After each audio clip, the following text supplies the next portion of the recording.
shout out sa lahat ng nanonood sa mga vlog ko. Una-una po, Sir Ma'am, thank you so much po sa panonood ninyo palagi sa mga vlog namin ni Nathan. Sana po wag niyo po skip yung mga ads namin. Then, shout out kang Ma'am Estrella, Ma'am Glenda Makiling, Ma'am Glenda from Japan. Shout out po sa inyo dyan. Sana po mag-ingat kayo palagi dyan sa inyong lugar. So, yan. Sa lahat ng hindi ko nabanggit, shout out po sa inyo. So, pinapawisan ako maaga pa. Yan ang energetic dito. So, mag-ano na kami ni Nathan. Maliligo na kami. Sobrang aga pa dito. Sobrang ambon pa talaga. Pero tapos na yung ginagawa ko dito sa bahay. Din nagdidilig ng mga halaman. Tapos na po ako. Kaya maliligo na ako ngayon. Thank you so much po sa panonood ninyo palagi. So, good morning po sa iyong lahat. Ma'am Sir, good morning po sa iyong lahat ng nanonood sa mga vlog namin ni Nathan. So, ngayon maaga akong gumising. Magdidilig ako ng mga natin gulay. So, si Nathan tulog pa. Tulog pa si Nathan. So, kami lang ni Nathan natulog kasi si Mr. nandun sa lake. So, dito tayo sa kusina. So, anyway, muna ako. Maglagay ng pure. Lagyan ko muna ng pure itong tub. Nag-jacket muna tayo kasi maambon pa talaga dito.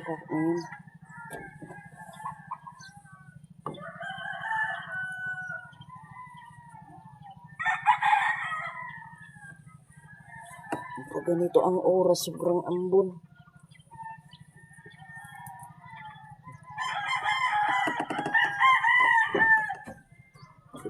Good morning po sa inyo lahat. So, Ma'am, thank you so much po sa panonood ninyo.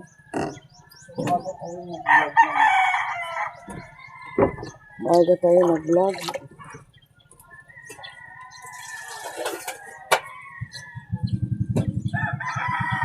Moments later.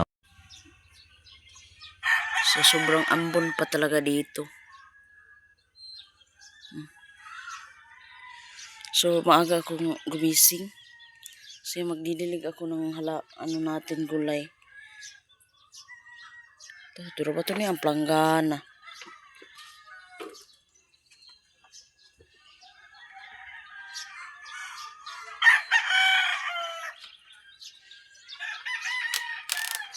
Chinilas muna tayo.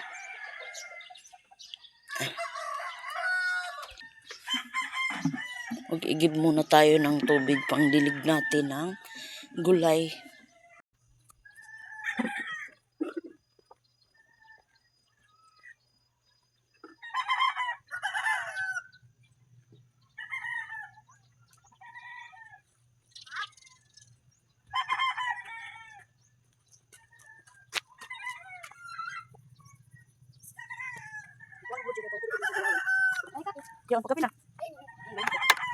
So, dito tayo mag-una, magdili-dili.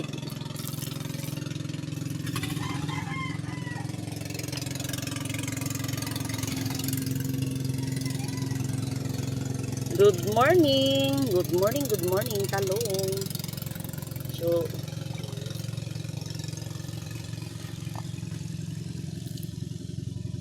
pag hindi ko takipan ito, mamamatay sa init.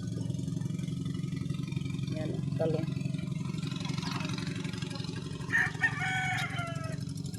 Didiligan natin. Itong balanghoy, protection yan sa sa damo. Para hindi dumabi yung damo. Pag lumalaki na yan, wala nang damo. Kaya, always ko yan ginagawa dito sa paligid ng bahay. Good morning, wow. So, hindi muna natin takipan kasi maaga pa man. Maaga pa. Sobrang aga pa talaga dito.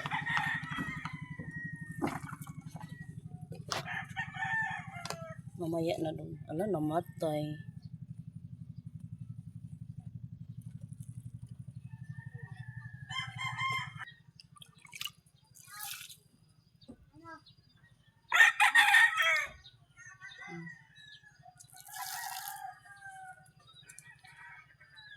Wow, upo.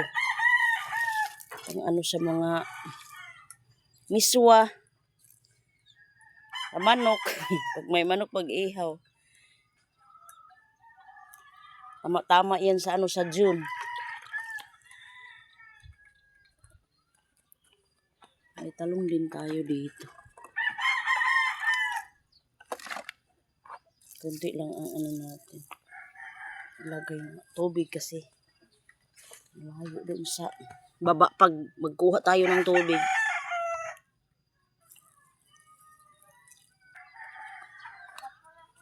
Wa pa kay ka dakop idto.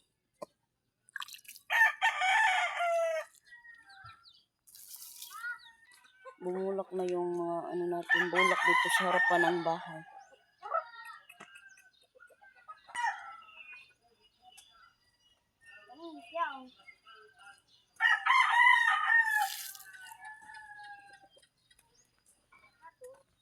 Dati, hindi ako nagtanim ng bulak dito. Kasi, akala ko palagi nang bumabaha. So, ngayon magtanim ako ng bulak. So, yung ano natin, floater. Yung bamboo natin is nangabiak talaga. Kasi sobrang init. Nangabiak ang iba. So, pero hindi pa man yun basta-basta masira. Ito ang floating house natin. So, ito yung bangka ni Mr. dati. So, pag bumabaha dito ko ilagay lahat ng mga gulay, mga ano. So, dito na tayo sa likuran. Ingabihan mo ini. Patay kayo ni gaya ko anong sin.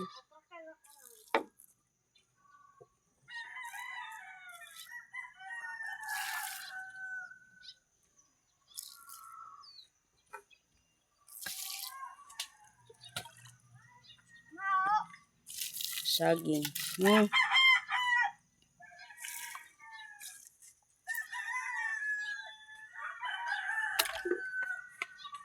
Nak.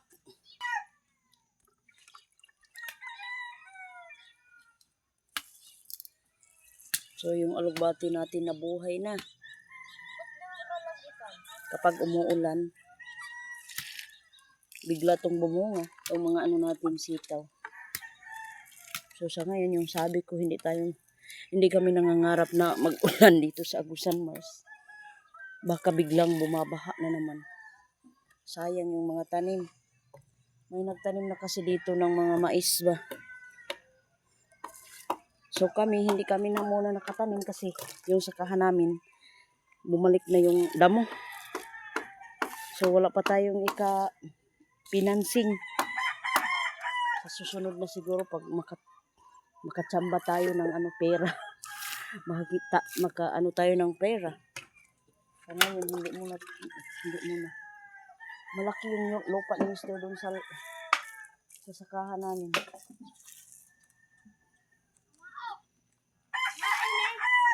Oh, iyan. Hanson. Yan nung nagaw kay. Gaya na pag mahuman ako pag bisbis. Sige, pag utod-utod na anak. Hindi taning ko na ng kawayan. So, malaki na yung natin dito. Saging.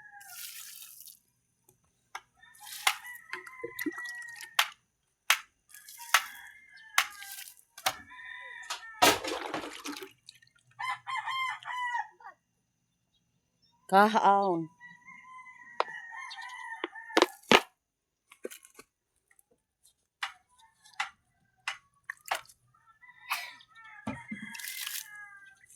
So, yung ampalaya natin, kinulong ko ng kawayan kasi yung manok, kinakain ang mga dahon.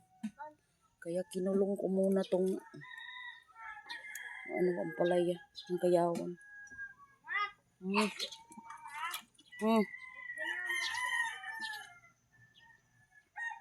Kuha na ka kayo, hugot ba? So, itong okra natin.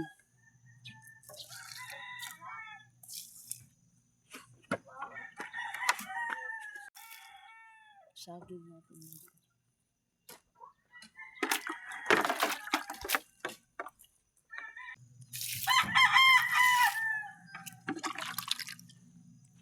Okra.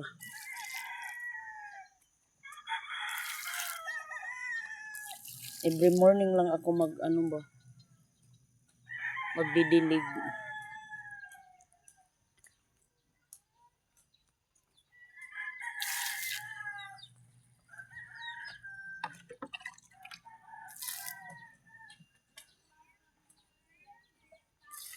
Kasi kapag hapon sobrang init.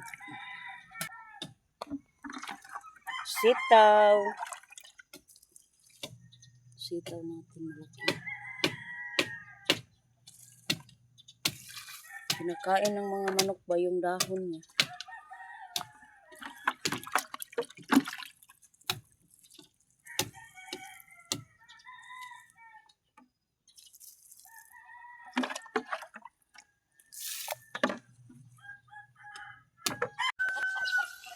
So maraming salamat po sa panonood ninyo sa mga vlog natin.